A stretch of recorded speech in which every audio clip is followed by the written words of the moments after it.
Dr. Koffi Annan, sir, I'm holding in my hand a copy of your book, Interventions: A Life in War and Peace. Time is of the essence. I'd have liked to talk about the book, but in 10 minutes I'm going to ask you, as a Kenyan with 2 presidential candidates up for a court case at the ICC, we are living in some sort of anxiety as to the future. And we're wondering whether you could not bring your influence to bear to sort of postpone things unless there's greater clarity on the issue. I'm afraid I don't have such influence.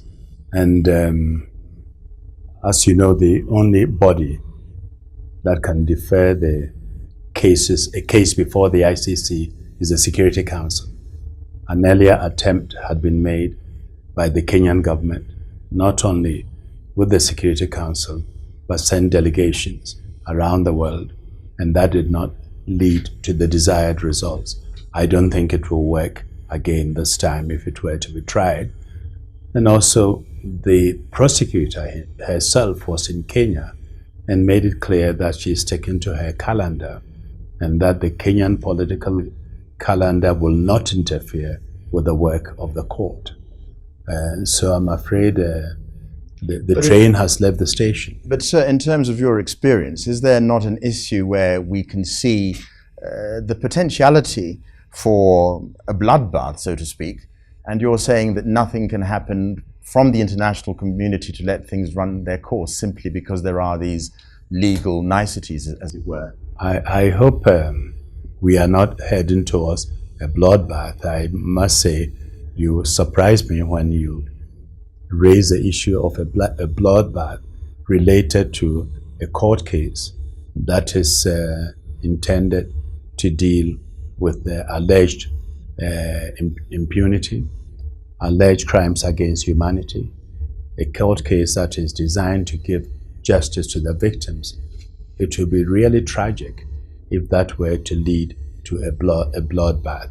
I think what is important is we should all think through this very carefully before we act.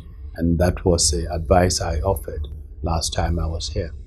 And last time you were here, there's some in our community who were saying perhaps you should never come back. You've done your bit. You're now meddling in our affairs. You're a tourist. Koffi Annan, go home. How do you respond to that? No, I do have a home.